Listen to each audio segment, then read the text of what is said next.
Greetings, Biblical Hermeneutics students at Southeastern University. This is your instructor, Dr. Larry Asplund. As promised, I wanted to come by and just quickly review documents that you have available to you on our course site. No doubt you've already taken a look at them, but as you're composing your exegetical paper, I think it's good to just be reminded of the elements that will go into it. One of the things that you will notice, of course, and have already noticed, is that this assignment is very much dependent upon our textbook. And so the elements of biblical exegesis, in fact, I've highlighted some of these ideas. Pages 28 to 30 give you a general reference, and then there are other very specific sections of the textbook by Gorman that are really the basis for this assignment. So if necessary, you can almost have that textbook open, do a very quick review as you're getting ready to compose, definitely before you turn your assignment in. So generally, these are to be sources, and again, I have highlighted these. These are to be sources, for the most part, found in the SEU library. So your library exercise, learning how to do important research in the library, which, as you know, is set up to be possible for you. Even working online is so very important. It's, I think, a hugely important aspect of this assignment and of this class. 10 to 12 pages, not counting the title page and the bibliography. Turabian is the standard for biblical studies, for seminary studies, etc., etc. Some of you have background in MLA. Some of you may even have background in APA. Turabian is unique, and so we will be looking for your use of Turabian. Turabian, and again, there's some, I'm just hitting the highlights here. Turabian uses headings, and so there will be headings and subheadings that indicate where we are in your work, and you are to write in narrative style, which means it's not an outline. So occasionally you had an assignment in this class that involved you making an outline. We're not looking for an outline in your paper, but we're looking for a narrative style. Again, formatting, that just repeats the headings. One of the things that you will discover is that Turabian is particularly important when it comes to footnotes and when it comes to bibliographic entries. MLA and APA use in-text documentation, which means that they're not footnotes. You just cite a source inside of the text. I personally think Turabian is easier to read because it just gives you a little superscript, number in the footnote at the bottom of the page, etc. And so it looks different. It looks different than the end product of an APA or an MLA. You have headings and you have footnotes. So you remember these sections. You have been working on this this class. The first section will be one page, the introduction and the survey. And again, I will refer to my grading rubric here after a while. As is true with all of these elements, it's based on something in your textbook by Gorman. So the introduction is just you stating the thesis of your study, basically what it is that you are focused on, generally the main idea of the passage, and then you will type out the passage single space. Now, Turabian uses double space consistently, unless an assignment states that there's something that ought to be in single space. That will be true of when you here give us the passage for the first, the introduction and the survey portion of your paper. Contextual analysis, 2 to 3 pages. And so you remember you are to read the entire book. For us, it's the book of Ephesians, and answer specific kinds of questions. Now, I think you will do better as a scholar, as a writer, and I will do better as your teacher and as a grader if every one of these required elements is in a separate paragraph. And so your first question is, okay, what about the author? Is there anything in the passage that indicates the author. The second question has to do with the recipients. Who are the recipients? What does that tell you? Number 3, letter C is number 3, of course. What's the occasion? So one of the things that's true about epistles, as you've come to learn, is that they are all occasional documents. That is to say, there's a specific reason why that book was written, that letter was written by the author, and a specific reason why a passage within the book was written. The fourth one is, what is the purpose of the book, kind of in general. And again, use at least 3 sources. So when I'm grading this section of your paper, I will look at, of course, the footnotes, and I will see whether or not there are at least 3 sources cited. Now, this is very important. A maximum of 1 online source not found in the library may be used for the entire project. So not just this section, but the paper as a whole. So again, we want to make sure that you're making good use of what's available to you in the library. And so in this section, of course, you're looking for key facts and issues related to the passage. Again, there's reference to our book, our textbook by Gorman, which is the basis for everything we're doing in this paper. Then the next section is formal analysis. That will literally be the heading of that section, 2 to 3 pages. Your formal analysis will include the literary and rhetorical context, along with some of these other items. So again, they are listed for you. So I think you're not going to give me an outline, but I think you can think of it almost in terms of an outline and just begin to compose. The first thing is about having read, again, the entire book of Ephesians. What are the major blocks of thought? And in this particular case, you can then provide an outline of Ephesians no longer than 1/2 page. This is one of those elements that can be ought to be single spaced. The second question has to do with the literary form or the genre. Of course, you're familiar by now with the fact that you're dealing with an epistle. The third section, the third element is really to look at the general context of the passage. And so this is the larger context. Ephesians is not a long book. But of course, I think it can be divided up, as you have learned, into a couple of major sections. So when it comes to your chosen passage, then you're going to look at the broader section around that passage. And then number 4, you're going to look for common structural patterns. Number 5, you're going to analyze then the immediate context. So narrowing down to maybe just a couple of paragraphs, 1 or 2 before or after the passage, and you're going to begin to explore significant words, phrases, ideas, and those literary devices, metaphors, etc. Is there a pattern? What are the major concepts in your chosen passage, etc.? So this is when you're really looking at literary form, etc. And then the big one, of course, is the detailed analysis and the synthesis. Now, you did the synthesis separately as a separate assignment. It will all come under this one heading in your paper. So you're going to do A to I. Again, I recommend that they be paragraphs A to I. And then you're going to do J all by itself. So the first question has to do with a historical background. The second idea involves you comparing a minimum of 2 other translations. You may remember that you don't have to really know Greek to dive into exegesis if you compare translations.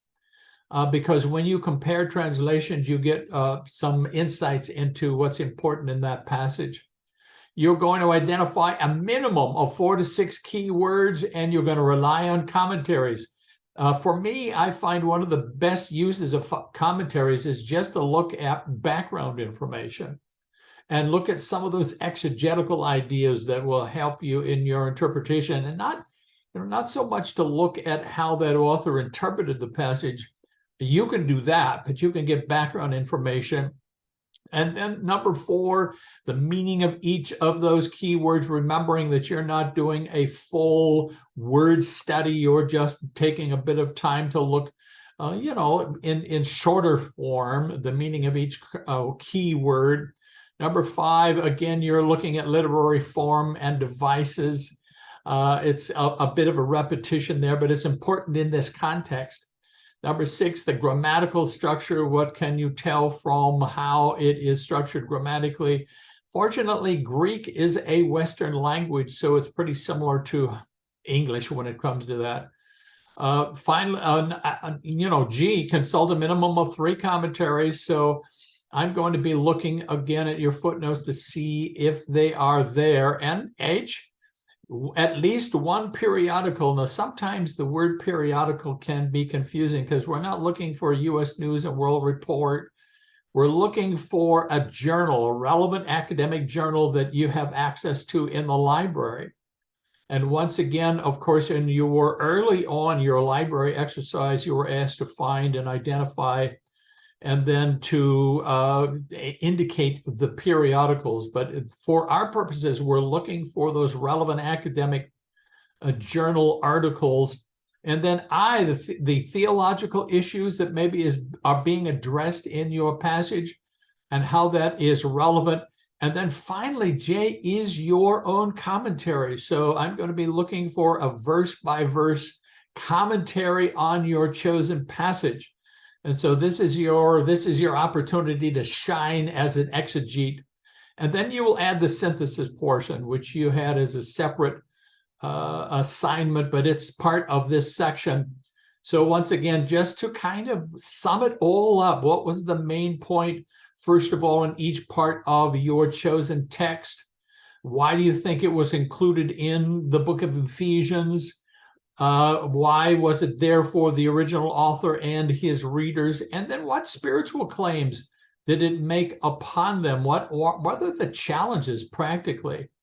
Finally, and I don't think exegesis is complete unless you can apply it in some kind of a relevant, practical way. You'll have a 1-page reflection that will just involve some practical applications that will answer the basic questions when it comes to application. What did the text mean to the readers, and what does it mean to you? And what does it mean to your faith community? What's the message of the passage? And then finally, your bibliography. Again, Turabian is hugely important when it comes to the bibliography. And please note that there must be a minimum of 3 commentaries, a Bible background book, a journal article, 2 other scholarly resources of one kind or another, whether it be biblical studies or theology. And then you will also include the versions of the Bible that you used, online resources. And once again, there can only be one of them. And so the bibliography is hugely important. Be sure to give a good attention to Turabian when it comes to that. Mechanics is just your writing ability. Were there a lot of spelling errors, capitalization, punctuation, the normal stuff. And so mechanics is going to be very important. Then here in the instructions document, you literally have a sample bibliography. That's what's here at the bottom. So Old Testament background studies, it's just showing you how to divide up the resources in your bibliography. New Testament background studies, exegetical resources, which would include the versions of the Bible that you use.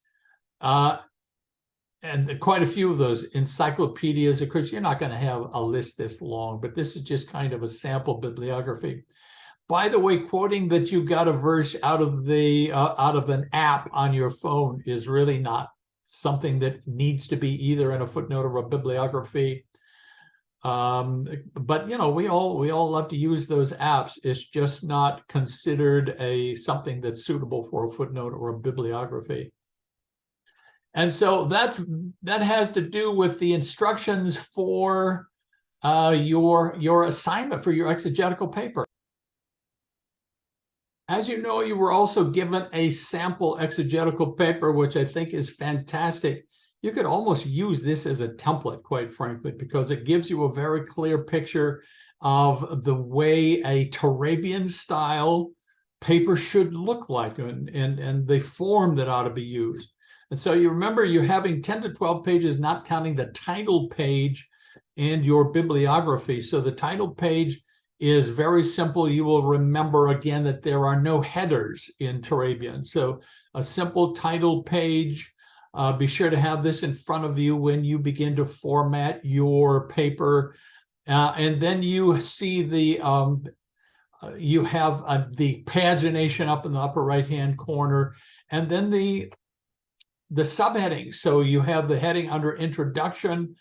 All of that is double spaced, by the way, 1-inch margins on all sides.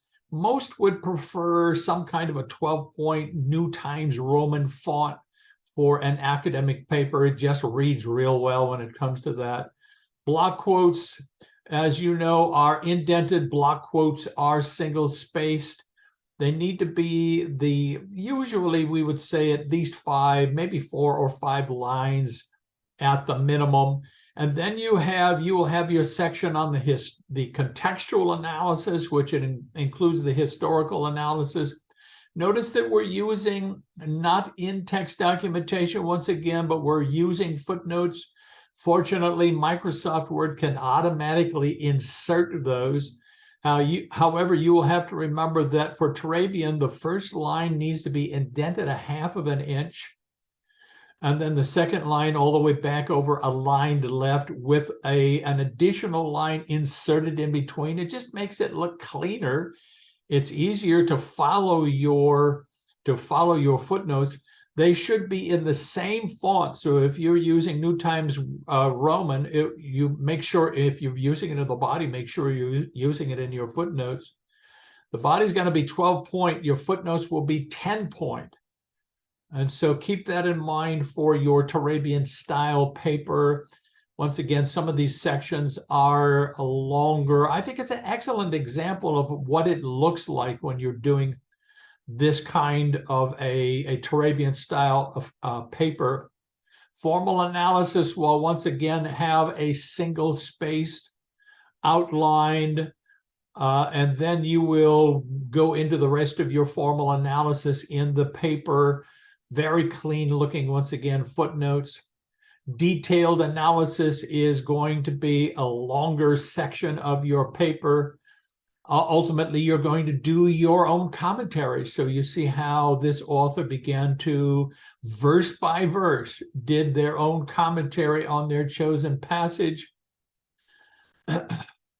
Verse 2, again, taking a bit of time to really unpack the key words and ideas in that passage. You, again, notice in the footnotes, these are academic resources along with, of course, the passages of Scripture. Don't include the fact that you accessed it on your phone. I think we all kind of know that, but that's not really what we're looking for in either the footnotes or the bibliography. Verse 3, so they're working on their verse by verse commentary. Very important. So I'm looking for your commentary and anticipating enjoying it. A synthesis, of course, is a part of this. And so there's just kind of a way to summarize everything that has happened before. One of the things I've noticed, and I'm going to be reasonable. Frankly, my usual job is to chair doctoral dissertation committees. So I'm going to recognize that, you're not writing your doctoral dissertation.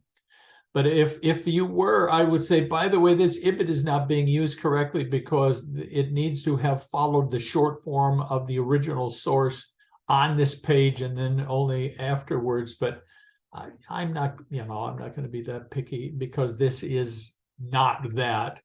But that's usually the way it would work. A reflection section, which is your application, so very, very important.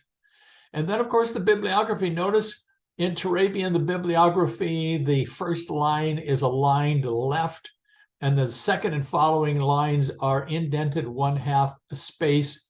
If you're handy in Microsoft Word, you can use keyboard shortcuts to accomplish all of this and not really have to worry about it.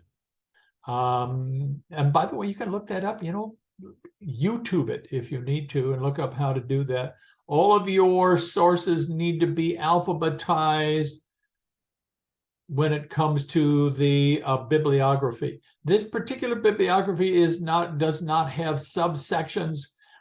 I will look for your bibliography to have relevant subsections, because it's the record. Your bibliography is the record of your research. And so that will be very important. Keep that in front of you. I think this is a great way to look at what a Trabian style paper would look like. One last item, when it comes to the exegetical paper, I will have a grading rubric in front of me. For the smaller pieces in the class, I have not had a grading rubric in front of me that I was required to use. But this is very, very specific. Again, you have this rubric so that you can look at it and you can see exactly what I will see and how I will grade.